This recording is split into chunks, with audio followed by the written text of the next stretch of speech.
خون کا پیالہ۔ ابن ابی حاتم میں سدی بن عجلان سے مروی ہے کہ مجھے رسول اللہ صلی اللہ علیہ وسلم نے اپنی قوم کی طرف بھیجا کہ میں انہیں اللہ اور رسول صلی اللہ علیہ وسلم کی طرف بلاؤں اور احکام اسلام ان کے سامنے پیش کر دوں۔ میں وہاں پہنچ کر اپنے کام میں مشغول ہو گیا۔ اتفاقاً ایک روز وہ ایک پیالہ خون کا بھر کر میرے سامنے آ بیٹھے اور مجھ سے کہنے لگے، آؤ سدی، تم بھی کھا لو۔ میں نے کہا، تم غضب کر رہے ہو، میں تو ان کے پاس سے آ رہا ہوں جو اس کا کھانا ہم سب پر حرام کرتے ہیں۔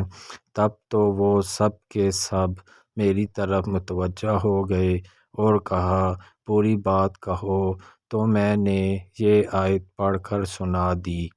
ترجمہ: تم پر مردار حرام کیا گیا ہے اور خون اور خنزیر کا گوشت اور جو اللہ کے سوا دوسرے کے نام پر مشہود کیا گیا ہو۔ سورۃ المائدہ آیت نمبر 3۔ سدی بیان فرماتے ہیں، میں وہاں بہت دنوں تک رہا اور انہیں پیغام اسلام پہنچاتا رہا، لیکن وہ ایمان نہ لائے۔ آزمائش کی گھڑی سر پر ایک دن جب کہ میں سخت پیاسا ہوا اور پانی بالکل نہ ملا، تو میں نے ان سے پانی مانگا اور کہا کہ پیاس کے مارے میرا برا حال ہے، تھوڑا سا پانی پلا دو۔ لیکن کسی نے مجھے پانی نہ دیا، بلکہ کہا، ہم نے تجھے یوں ہی پیاسا تڑپا تڑپا کر ماریں گے۔ میں غمناک ہو کر دھوپ میں تپتے ہوئے انگاروں جیسے سنگریزوں پر اپنا کمبل منہ پر ڈال کر سخت گرمی کی حالت میں گر پڑا۔ اتفاقاً میری آنکھ لگ گئی تو خواب میں دیکھتا ہوں کہ ایک شخص بہترین جام لیے ہوئے اور اس میں بہترین خوش ذائقہ مزیدار پینے کی چیز لیے ہوئے میرے پاس آیا اور جام میرے ہاتھ میں دے دیا۔ میں نے خوب پیٹ بھر کر اس میں سے پیا۔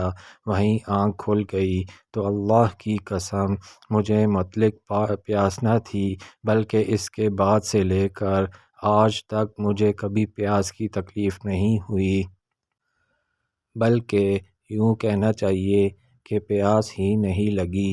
یہ لوگ میرے جاگنے کے بعد آپس میں کہنے لگے، آخر یہ تمہاری قوم کا سردار ہے، تمہارا مہمان بن کر آیا ہے، اتنی بے رخی ٹھیک نہیں کہ ایک گھونٹ پانی بھی ہم اسے نہ دیں۔ چنانچہ اب یہ لوگ میرے پاس کچھ لے کر آئے۔ میں نے کہا، مجھے اب کوئی حاجت نہیں ہے، میرے رب نے کھلا پلا دیا۔ یہ کہہ کر میں نے انہیں اپنا بھرا ہوا پیٹ دکھایا۔ اس کرامت کو دیکھ کر سب کے سب مسلمان ہو گئے۔